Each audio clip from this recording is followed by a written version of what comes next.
With the arrival of Paper Mario and the Origami King, Paper Mario fans are either cautiously excited, already disappointed, optimistic about what they've seen so far, or a combination thereof. With the series on everyone's mind, the minds of many may wander towards wondering about Paper Mario's chances of one day being added to Super Smash Bros.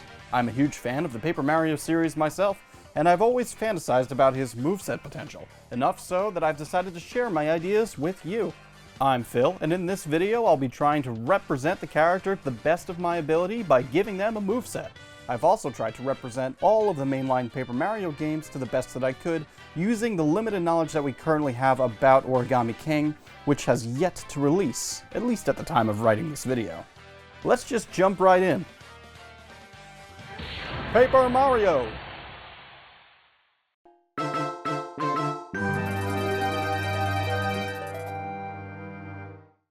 Paper Mario will resemble his model from Origami King. He always looks pretty similar in the games, but I've chosen to use the most recent game as our base. He'll be a lightweight character. I mean, he's made of paper. Personally, I'd make him only very slightly heavier than his sole 2D counterpart, Mr. Game & Watch. Paper Mario may be paper thin, but he still has one more dimension than that guy does. His walk, run, and idle animations will be ripped straight from his games. They're all pretty similar, but again we'll use Origami King here for a direct comparison. His walk and run speeds are a bit slower than average, I'd say between the speeds of Mario and Dr. Mario. His jump and double jump heights will be the same as Mario's, and don't worry, similar is not an adjective that I would use to compare Mario with Paper Mario. Keeping with the paper theme, he'll be a bit floaty in the air and will have better than average horizontal air mobility. He also has a pretty huge and unique gameplay gimmick, but we'll get to that later. It's worth mentioning as a blanket statement that Paper Mario's overall damage output and kill power will be below average. The gimmick will make up for these shortcomings. When crouching, Paper Mario will roll up into a tube, making use of the curse ability from the Thousand-Year Door. He can also crawl slowly by rolling. It's very low profile and a good crouch that will allow him to avoid some attacks. Its speed will be slow in Smash, which isn't exactly representative of how fast he moved in the original game when rolled up, but I don't think a crawl should be an optimal form of horizontal movement in Smash, so it's been nerfed for balancing purposes. No character should crawl faster than they can run. Now let's get into the interesting stuff, the actual attacks.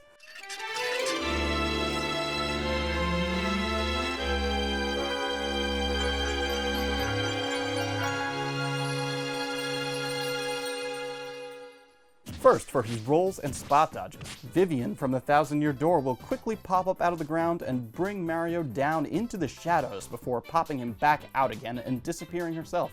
The roll animation itself will be a bit slower than average because of this extra animation, but the number of vulnerable frames during the animation will be the average amount.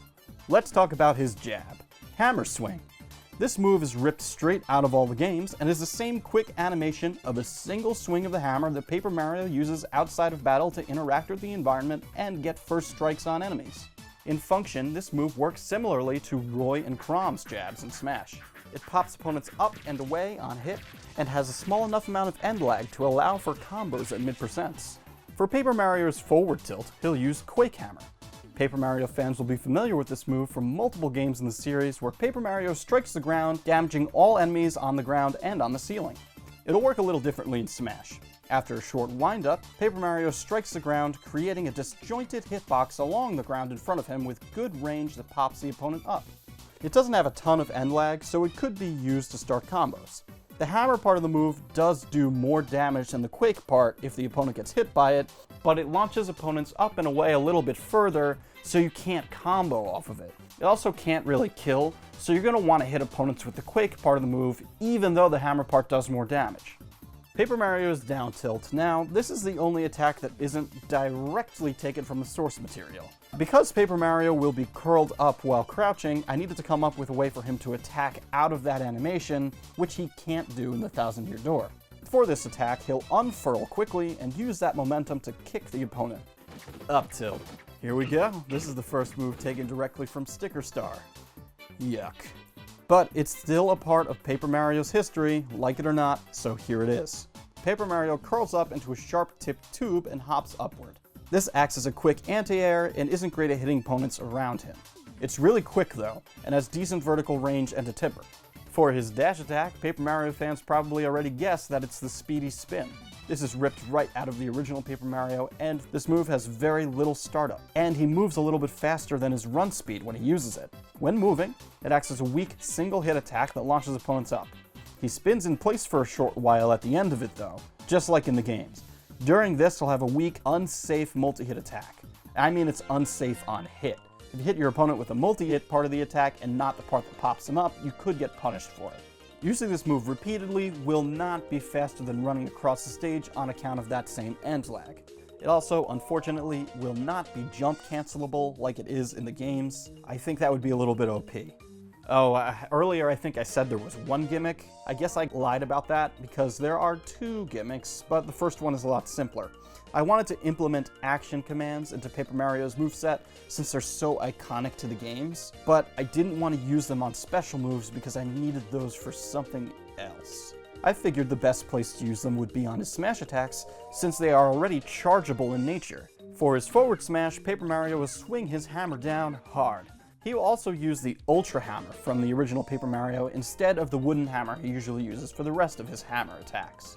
When you charge this attack, the action command symbol from Paper Mario the Thousand Year Door will appear right above Paper Mario's head. If you time your hit correctly, just like in the games, this attack will hit hard. Of course, this will be difficult to land in a fast-paced game like Smash, so the reward for pulling it off will be great in terms of both damage and knockback. This is his strongest attack. If not charged, it's a below-average Smash attack in terms of damage and knockback, but not terrible.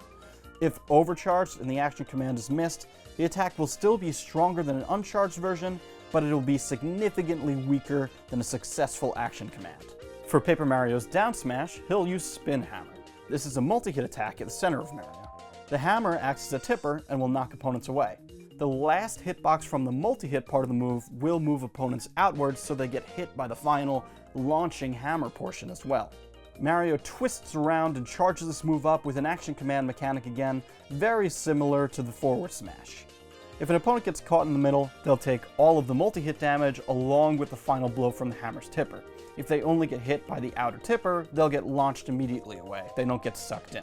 This attack uses the Ultra Hammer as well. For his up smash, he'll use Spike Hat. Yes, this is from Sticker Star. Paper Mario throws on a green Spike Hat and will hop upwards. A Reek grounded hitbox at Mario's feet can knock opponents up into the Spike Tipper.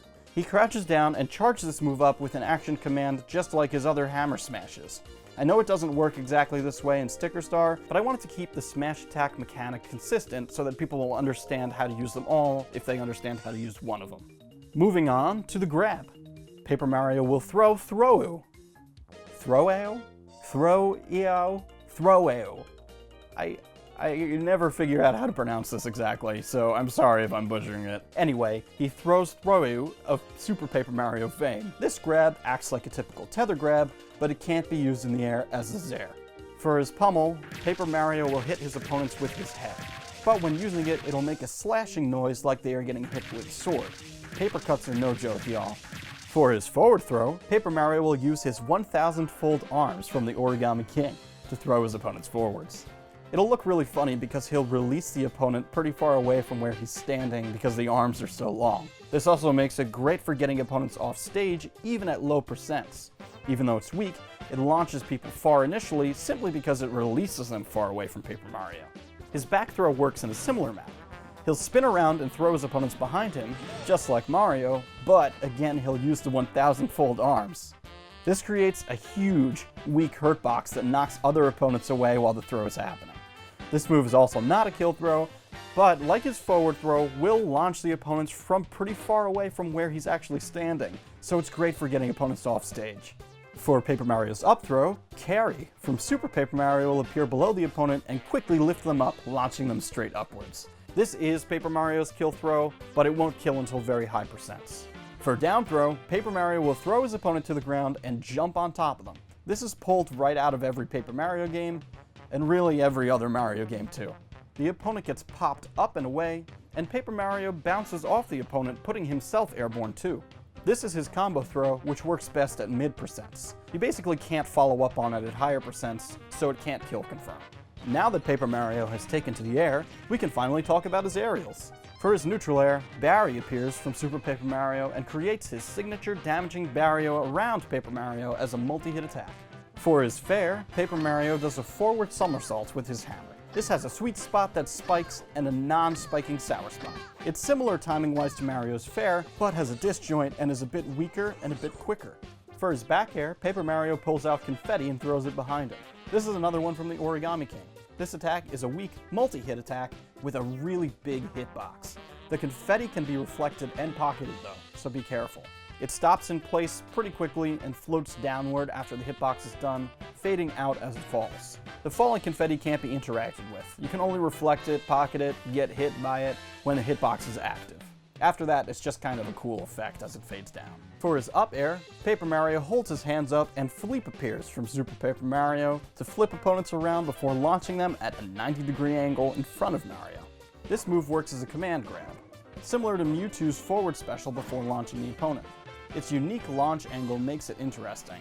It doesn't do much damage and it can't really kill, but it can be good for gimping opponents who are trying to get back to the stage above you. It's also a pretty good anti-air since it's disjointed and can uniquely set up a tech situation if used low enough to the ground. For his down air, Thudley appears from Super Paper Mario and helps Paper Mario pause in midair to spin around to do a ground pound, plummeting him downwards. Paper Mario can bounce off of opponents that he hits, kind of like how Greninja's down air works, but he doesn't jump quite as high as Greninja does after bouncing off of them. He suffers a lot of end lag if he hits the ground, like similar stall and fall moves of this type. This move pops opponents upwards and doesn't spike, but it can combo into a fair spike at certain percentages if the opponent has poor DI. If you use this off stage after a full hop, you can barely make it back if you double jump and charge your up special up all the way. Speaking of special moves, we've almost gotten up to the big gimmick and I am excited to share it with you.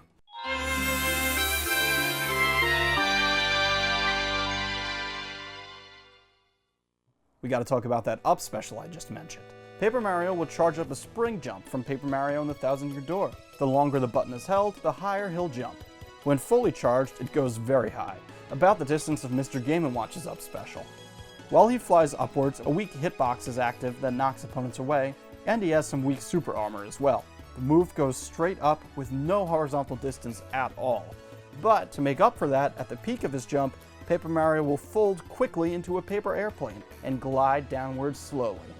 While you're gliding as a paper airplane, you can tilt the control stick to angle the move up and down just like in the game, and it's actually kind of similar to the gliding mechanic from Brawl, but it won't be broken like Meta Knight's glide. It'll work similarly in function to Charizard's glide if I had to make the comparison. Paper Mario is completely vulnerable in this state, so although it is a very strong recovery move in terms of distance, you can be knocked out of it. So it's sometimes better to go straight for the ledge with just the spring jump part of this move.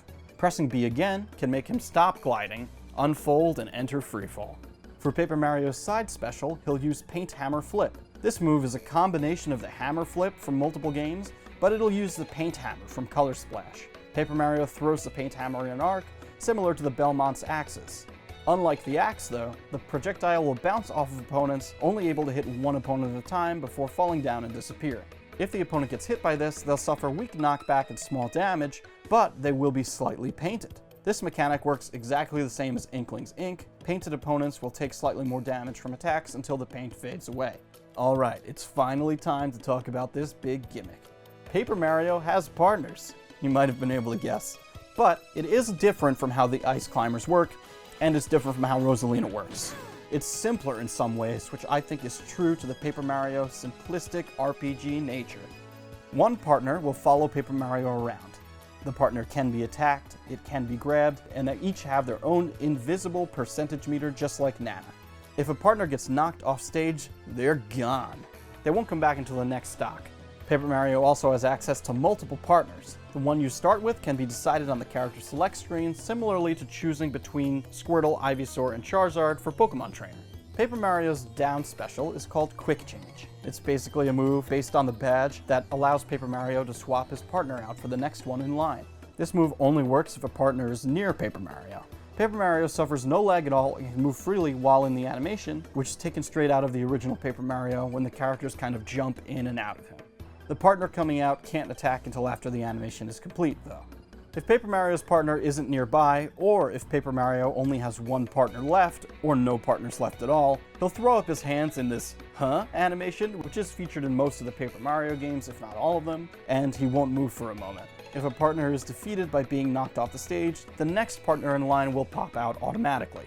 Paper Mario's neutral special is what truly sets the character apart. The neutral special is partner power, and it's the only way that each partner can attack. The partners don't attack automatically like Luma, they don't mimic Paper Mario's attacks like Nana. Partner power is their only way of actually dealing damage. There's another unique aspect of this move in that it can be triggered while Paper Mario is performing another action, which can allow for some short but very flashy combo potential. I don't think there's any other move in the game that works like this, where one attack can be used in the middle of another attack animation. Maybe except for Min Min's arms. There are a few typical exceptions to this though. Partner power can't be used while Paper Mario is being grabbed, it can't be used when he's grabbing an opponent himself, it can't be used when he's in hit stun, and it also can't be used when he's in the middle of using his up special. The partner character will jump inside of Paper Mario when he uses his up special, just like how they do in the Thousand Year Door. Paper Mario can trigger their partner powers when they are separated from him, as long as the partner is not in hit stun themselves. Partners will try their best to return to Paper Mario's side whenever they're separated from him, but they can be easily gimped since they only have one double jump and lack a dedicated recovery move without Paper Mario's help. Their run speed, walk speed, weight, jump ability, and general movement is identical to Paper Mario's. They can't crawl though, and they'll just walk behind Paper Mario when he's rolling around. Now let's talk about which partners we get. First up, we have Goombario from the original Paper Mario. His partner power is Head Bonk. When the special button is pressed, he'll jump forward a set short distance and try to land on the opponent. If the attack does land, and B is pressed again with good timing, wink wink, the opponent will be locked in place for a second Head Bonk. If the action command is missed, the first Head Bonk will still do the same amount of damage, but you won't lock the opponent in place for the second hit. It'll just launch them slightly away. If the attack misses, Goombario will land on the ground and need to pick himself up, which is a little bit laggy. This move can be used in the air as well, and can be used as a last-ditch attempt at recovering Goombario if he's separated, but Goombario won't stop using this attack until he hits his opponent, hits the ground, or hits the blast zone, so be careful. Next up, we have Koops from the Thousand Year Door. When his partner power Shell Shot is used, the first press of the button will have him spin in place inside of his shell. When pressed again, he'll dash forward quickly a short distance, dealing a good amount of damage and knockback. This attack can be reflected, but not pocketed. When he gets out of the animation, he'll be separated from Paper Mario, unless Paper Mario has of course moved to where the animation will end. If Koops gets footstooled while in the first initial spinning animation, he can be flipped over for a long while, similar to what happens to Squirtle. If used in the air, Koops will begin spinning but will fall down while he moves. When it's triggered, he'll shoot forward like he normally would, and will fall afterwards with some leftover forward momentum. If Koops uses this attack off a ledge, his double jump will just barely give him enough of a boost to get back to the stage, so just be a little careful using it over there because you don't want him to get gimped. Next, we have Lady Bo from the original Paper Mario. When using her partner power, Out of Sight, Bo will put her hands in front of her face and become translucent. She can't be damaged in this state, but she can be grabbed out of it. When activated again, she will make a scary face and stun any of the opponents immediately in front of her. This stun will last longer if the opponent is not facing Bo when they get hit. If she successfully stuns her opponent, she'll take out her fan and laugh at them. She will be unable to move or act again, or be swapped out until the stun on the opponent has worn off. Bo will not stay invisible forever if you just leave her there. She'll eventually get impatient and will come out of the animation on her own after about 6 seconds or so. If used in the air, Bo will float in place, staying invisible wherever the attack was used. This can be used to set up a trap. If the opponent is in the air, they will suffer some small knockback instead of being stunned when they get hit by this attack. Next, we have the Yoshi Kid from the Thousand Year Door. When his partner power Egg Toss is triggered, he'll stand in place and an aiming reticle will appear, automatically aiming up and down a la Yoshi's Island. When triggered again, he'll throw the egg in the direction the aiming reticle was pointing. It'll explode in a firework after a set distance, or if it hits an opponent. The egg can be reflected, pocketed, and the firework portion of the attack can be absorbed. If used in the air, Yoshi Kid will fall down while aiming. Yoshi Kid will use his flutter jump animation for his double jump, but he still jumps the same distance as Paper Mario and the other partners. Finally, for the last partner in the rotation, we have Bombette from the original Paper Mario. When her partner power bomb is triggered, her fuse will light, and she'll begin walking forward slowly. After some time, she'll explode on her own, but the explosion can be triggered early by pressing the button again, just like in the first 2 games in the overworld. After exploding, Bombette will shoot up into the air similar to the animation from the game, before floating back down to wherever Paper Mario was when the explosion first went off. She's intangible while she's flying away, but she can be hit when she's coming back down. She can't be swapped out until after she comes back down, so using this powerful attack is a bit of a commitment. So, that's the basic moveset. I personally think it's really fun, and represents every game in the series fairly well. Finally, for the final smash, and the final Paper Mario reference, and to cap this video off right, we will have something from Sticker Star. Yeah, have some faith. It'll be cool in Smash, I swear. It's the fan thing item. Paper Mario and his partner jump into the background and ride on top of the fan as it rises up. They'll hold on tight as it blows all of the opponents around them in winds that covers the whole stage, moving in random, changing directions. Items, objects, and characters from across the Paper Mario series will fly around the stage, knocking into and damaging opponents, including but not limited to Fire Flowers, Cow Blocks, Mini Mr. Minis, Paper Peach, Paper Bowser, Paper Luigi, all of whom will be screaming, of course, and other random assets. Sometimes Mr. L will occasionally appear instead of Luigi. I wonder why you never see the 2 of them in the same room. So that's what I would want to see out of a Paper Mario moveset in Smash. Do you have any suggestions for improvements or have any of your own ideas for the character? I would love to hear them in the comments. Subscribe and hit the bell if you'd like to see more content like this. I'm just starting on YouTube, but I have a ton of ideas for videos I'd like to make. If you want to see more of this kind of moveset video for another character, let me know which character you'd like to hear about. Again, thank you for watching, I really appreciate it, and I hope you enjoyed the video. See ya!